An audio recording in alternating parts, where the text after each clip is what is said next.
মজার একটা বিষয় হয়েছে, নতুন একটা সেন্টেন্স তৈরি হয়েছে, এসেছে রে এসেছে, ফুটেজ খুর এসেছে।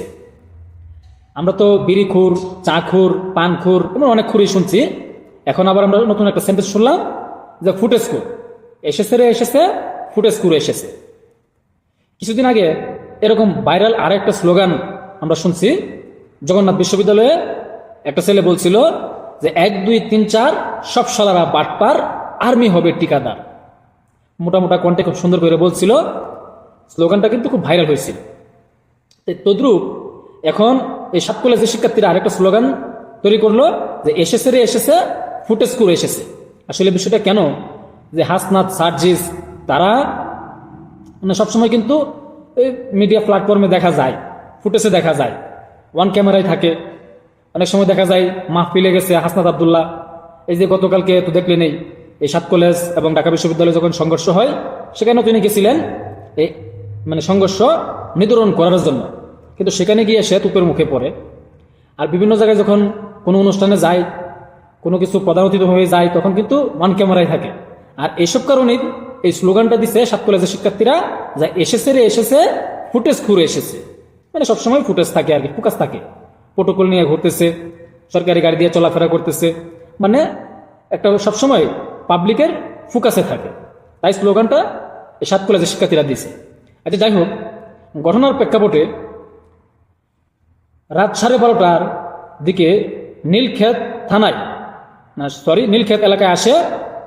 এ সময় ঢাকা কলেজের শিক্ষার্থীদের সাথে কথা বলতে গেলে প্রথমে তাকে পাত্তা দেয়নি। মানে হাসনাত যখন ঢাকা কলেজের শিক্ষার্থীদের সাথে কথা বলতে যায়, তখন তারা পাত্তা দেয়নি, তারা কথাও বলেনি। এরপর হাসনাত উভয় পক্ষকে মানে মুরব্বী হিসাবে, এজ এ মুরব্বী হিসাবে, আবার ওই মুরব্বী না, মানে এই মুরব্বীটা ওই মুরব্বী না, এই যে মুরব্বী এই মুরব্বী না, তাহলে বইলে ফেলে ঘটনাটা কি।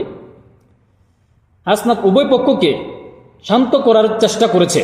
তো উভয় পক্ষে তুপের মুখে পড়েছে হাসনাত, কারণ পোলাপান লড়াই চায়, লড়াই করে বাঁচতে চায়, এই মেন্টালিটি নিয়ে কিন্তু মাঠে নেমেছে।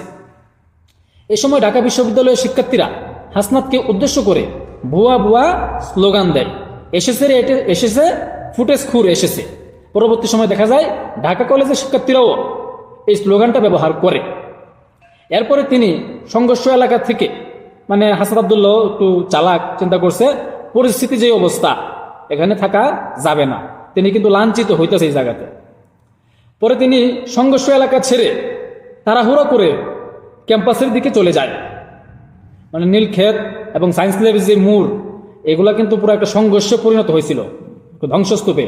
মানে কি বলবো, এখানে একটা আদলা দিয়া ইডাইটি মারামারি, দোকানপাট সবকিছু বন্ধ হয়ে গেছে, পুলিশের মাথার মধ্যে আদলা পড়তেছে, পুলিশ তো অসহায়, কেউ কাউকে মানতেছে না, কি করবে পুলিশ। পরবর্তী সময় দেখা যায় বিজেপিও সেখানে মোতায়েন করা হয়েছে। আর এই সুযোগে হাসনাতকেও কিন্তু একটু কেলাইছে। কিন্তু হাসনাত কিন্তু গেছিল উভয় পক্ষকে শান্ত করার জন্য। কেন, যেহেতু হাসনাত, সার্জিস তারা বর্তমানে প্রধান সমন্বয়ক, তাদের কথা ছাত্রছাত্রীরা মানে, এই হিসাবে গেছিল। কিন্তু সেখানে গিয়ে দেখে যে পোলাপাইনের মেন্টালিটি এরকম পরিস্থিতি, সেখানে কিছুক্ষণ থাকলে হয়তো ওই যে সচিবালয়ে যে মার খাইছিল আনসার বাহিনীর হাতে, এরকম হয়তো আবার মেডিকেল ভর্তি হওয়া লাগবে। কিন্তু এই বিষয়টা চিন্তা করে হাসনাতের সহপাঠী ছিল কয়েকজন বন্ধু বান্ধব, তারা তাকে সেখান থেকে নিয়ে যায়। তখন সে এই হাসনাত আব্দুল্লাহ এই ঘটনাস্থল থেকে ভেগে যায়।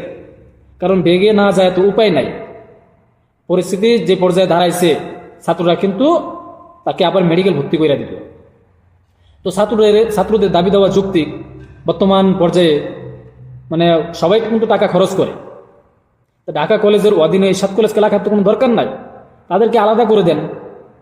তারা স্বাধীনতা চায়, স্বাধীনতা দিয়ে দেন, সমস্যা নাই তো।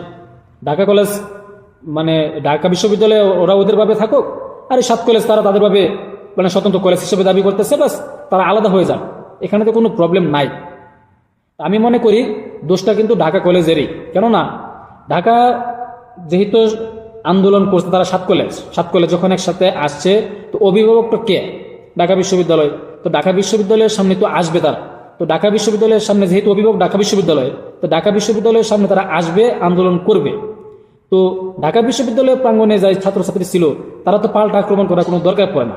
তারা তাদের দাবি দাওয়া নিয়ে তারা এখানে অভিযোগ জানাতে আইছে এই ডক্টর মামুন মামুন স্যারের কাছে। তো অধ্যাপক মামুন স্যারের সাথে তারা কথা বলবে, দাবি দেওয়া সম্পর্কে আলোচনা করবে, কিন্তু এখান থেকে আবার তারা পাল্টা আক্রমণ করবে ঢাকা বিশ্ববিদ্যালয়, এটা তো ভাই ঠিক না। এখন এখানে কি মানে পাল্টা আক্রমণ করার পিছনে কি অধ্যাপক মামুনের কোনো হাত আছে কিনা, এটাও খতিয়ে দেখতে হবে। হয়তো তিনি উস্কানি দিয়ে দিচ্ছে ছাত্রছাত্রীদের যে নিধন করো, তাদেরকে নিধন করো। তো যাই হোক, পরবর্তীতে বের হয়ে আসবে কি হয় না হয়। আর হাসনাত আব্দুল্লাহ লাখ ভালো আমি মনে করি যে সে সেখান থেকে কেটে পড়েছে, না হলে কিন্তু তাকে আবার সচিবালয়ের মতোই মেডিকেলে শুয়ে থাকতে হতো। সচিবালয়ের ঘটনা তো আপনারা অনেকেই জানেন। তো যাই হোক, দেখা যাক পরবর্তী সময়ে কি হয়। সালামু আলাইকুম।